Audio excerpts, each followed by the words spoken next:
What's up, squad? Today, I'm gonna break down how to prepare from a performance and a nutrition and a mindset when it comes to training for different events. A topic that I've actually been getting a lot of questions about. Something that I've been reading, which has been a base foundation philosophy for me, is this book called Racing Weight, which I'm gonna just plug it. You guys should all read because it is written by an endurance athlete. His name's Matt Fitzgerald, and he basically just covers the importance of showing up to an event at the most optimal weight so that you can reach your peak performance. And it basically will be broken into three components. One is gonna be data, making sure that you are testing and getting metrics to understand where your body is currently at and where you wanna be given your race day and your race schedule. Second is gonna be nutrition, understanding how much to fuel, when to fuel, if you should be fasting, what kind of food you should be eating, and everything in between.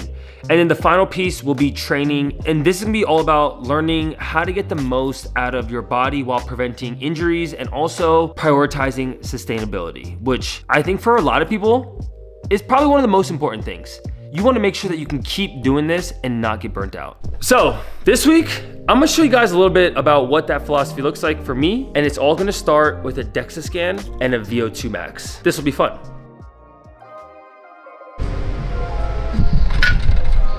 Bringing blood flow there helps the recruit.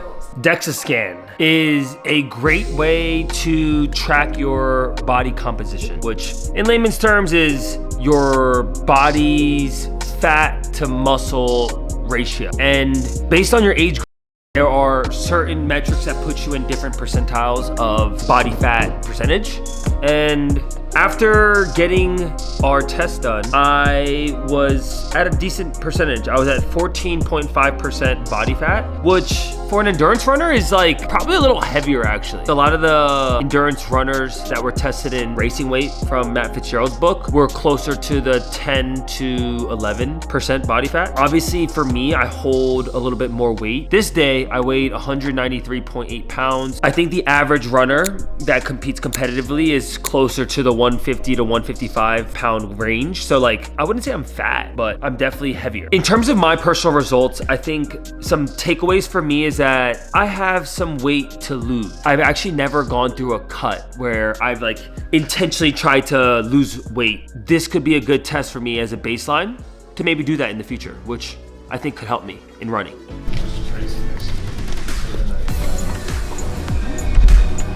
Yep, so we can just turn around. So the sensor is in front. Perfect. All right, you can go ahead and get started on your warm up. The VO2 max test, maximal oxygen consumption. So this test measures the maximum amount of oxygen the body can use during intense exercise. So when you're in the midst of a VO2 test, you're wearing a mask. So you just want it nice and firm so that when you move your head around, the mask is not gonna move.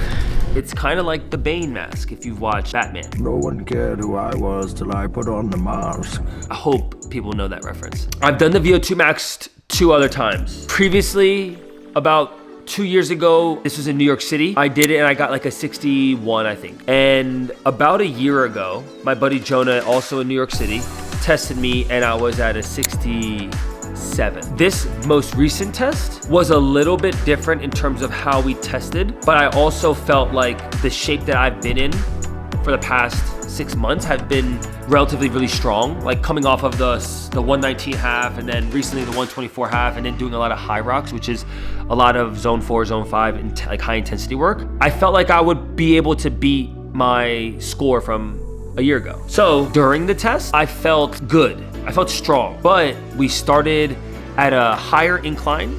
Start at 1.7 miles an hour, super slow, 20% incline, and then every 2 minutes we raised incline and speed. You get to your max elevation relatively quick, which makes it challenging as your body just starts to get into a higher heart rate. It's just like that mental game of how long can you stay on the treadmill. 16 incline. But I was really pumped to learn that we ended up getting a 69 on the VO2, which was 2 points higher than what I tested about a year ago. So that was a win. And I think it just goes to show like the fitness that I've been able to build over the past year from the speed work, from the half marathons and high rocks have helped me develop a higher VO2. Nutrition is obviously a massive component to finding your race weight.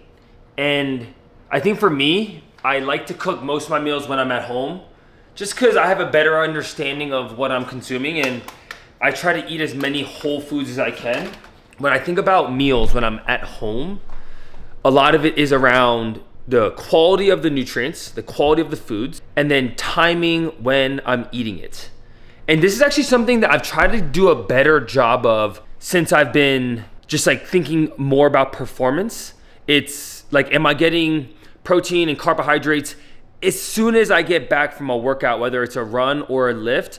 Because the timing of when you eat food is a massive component of fueling for performance. That's something that I would highly suggest for anyone that's looking for their racing weight. It's figuring out, like, getting yourself on like a pretty like dialed schedule. Like, you don't have to be like a prisoner to it, but having some form of a routine that you can follow, because honestly, that's the best way to build the habit of eating quality food and staying on top of your nutrition. So I think something I also think about when it comes to food is also just like, was the importance of carbohydrates as runners. And I mean, nowadays there's so many of like people promoting like the keto diet or fat-based diets, but obviously, as endurance athletes or anyone that's doing cardio, carbohydrates are your best friend. And I'm slowly maneuvering through a diet that's gonna incorporate more carbs before and after workouts, just so I can always replenish my glycogen stores, because it also helps with staying lean.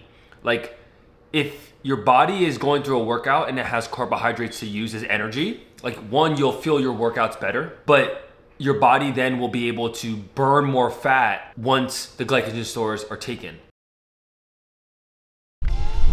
So today I'm gonna have my buddy Eric Hinman, who's a former like 5-time Ironman, sick athlete.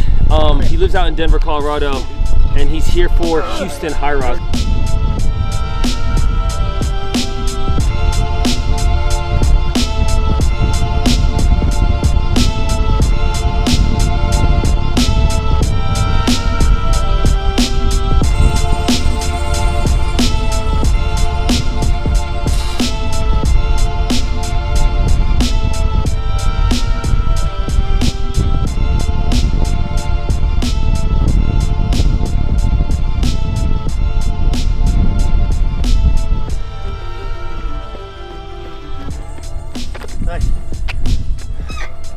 I did 5, he did 16. So I've been reading Matt Fitzgerald's book, Racing Weight. Yeah. I guess through your Ironman, High Rocks, and like other events that you've done, like how have you kind of thought about that as a component of how you show up for a race? Yeah, I mean, I used to think I could beat science, but recognize that science ultimately prevails. I remember hearing like 15 years ago that for every pound you lose, you know, no other things considered, you can drop your per mile pace by 2 seconds. So if you lose 10 pounds, you can go 20 seconds per mile faster just with the lower weight. Right. So, you know, I mean, there's a reason why there's a certain body type for elite marathoners. Right. You know, you don't see any of them that have much upper body mass. Same with a cyclist. So yeah, weight matters. I think from a longevity standpoint though, like strength matters, right? Now, bone density matters, muscle mass matters.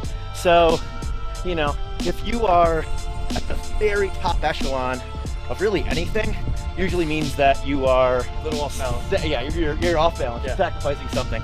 So, you know, I tend to keep on a little more muscle mass than necessary for high rocks because I love CrossFit. Correct. I like being strong, I like being Yeah. powerful. I like doing everything well as opposed to, you know, really excelling at one thing, but then having other things left behind. E, thanks for joining me, buddy. Thanks for the workout, that was great. Yo, best of luck in morning.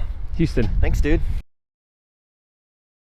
So in terms of building out workout plans, I have a couple different mentalities around this. First, I like having a set plan that I do follow. Most of that comes around my running plan. I like having a set structure when it comes to running, which I have a coach who helps me program, and I also honestly use a bit of ChatGPT to kind of refine it, because my coach pretty much just helps me design the speed workouts.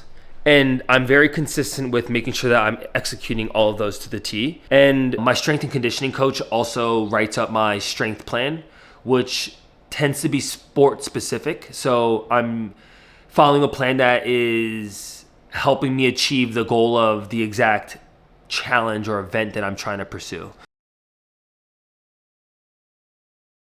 Side note, some of y'all have been asking about my kitchen, and as you can see, we've opened it up, but there's still some more updates that have to come. The paint kind of looks all over the place, as you can see here, but I appreciate people asking, like, what's the house update? I'll just give you a quick look, but honestly, it still kind of looks like a mess.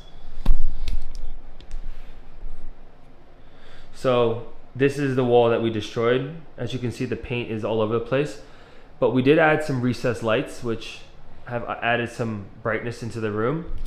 But as this project gets more finalized, I'll fill you guys in.